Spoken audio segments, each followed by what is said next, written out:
Hello दोस्तों, आप सबका स्वागत है हमारे नए वीडियो पे। आज हम फिर से शुक्र ग्रह के बारे में बात करने वाले हैं। तो आज हम जानेंगे शुक्र ग्रह के बारे में 10 अमेजिंग फैक्ट्स। शुक्र पर आपका स्वागत है।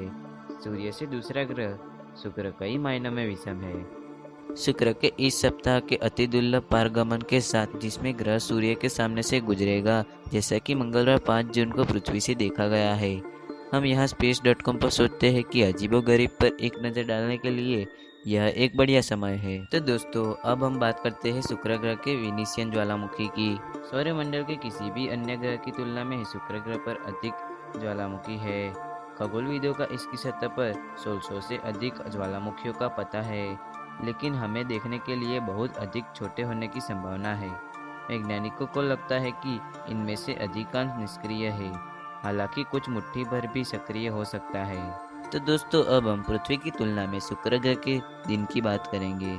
शुक्र ग्रह पर एक दिन 243 पृथ्वी दिन तक रहता है, जबकि शुक्र पर एक वर्ष कम है, केवल 224.7 पृथ्वी दिनों में।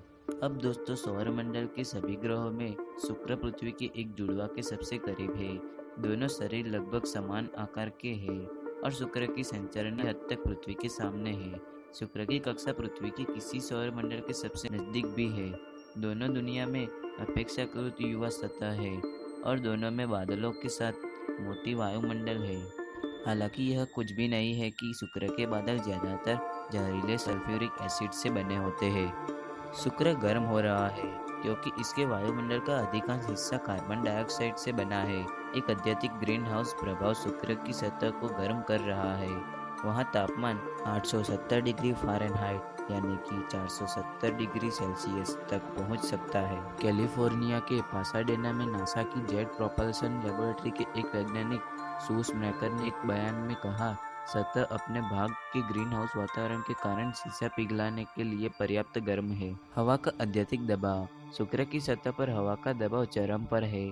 पृथ्वी पर समुद्र के स्तर पर दबाव की तुलना में लगभग 90 गुना अधिक है। दूसरे शब्दों में शुक्र पर दबाव लगभग उसी तरह से है जैसे पृथ्वी पर पानी का दबाव समुद्र के नीचे लगभग आधा मील यानी 1 किलोमीटर है। दोस्तों, हम देखते हैं कि शुक्र सूर्य को पार कर रहा है। शुक्र ग्रहों में दुर्लभ है क्योंकि हम इसे सूर्य के सामने से पार कर सकते हैं। केवल शुक्र और बुध पृथ्वी के सहूलियत बिंदु से ऐसा करते हैं। शुक्र पारगमन शायद ही कभी होता है। एक साल में एक बार से कम के आसपास आने वाले 8 वर्षों से जोड़े अलग हो जाते हैं। इन आसमान अवसरों में से एक 5-6 जून 2020 को आ रहा है, जब शुक्र का एक पारगमन उत्तर और दक्षिण अमेरिका के कुछ पश्चिम एशिया, अफ्रीका के पूर्व हिस्से और लगभग पूरे यूरोप में दिखाई देगा। टेलीस्कोप के आविष्कार के बाद यह केवल 7वीं बार है जब मनुष्य ने शुक्र पर पारगमन देखा है। शुक्र को हम हमारा सबसे चमकीला ग्रह मानते हैं, जबकि शुक्र सौरमंडल का लगभग सबसे बड़ा ग्रह नहीं है, लेकिन पृथ्वी से इसकी निकटता इसे आकाश में ग्रहों का सबसे चमकीला बना देती है। यह केवल चंद्रमा के बाद रात के आकाश में दूसरी सबसे चमकदार वस्तु के रूप में भी योग्य है। वास्तव में शुक्र इतना उज्जवल दिखाई दे सकता है कि जनवरी 2011 में एयर कनाडा की उड़ान में सवार एक पायलट ने एक आने वाले विमान के लिए चमकदार ग्रह को गलत तरीके से देखा।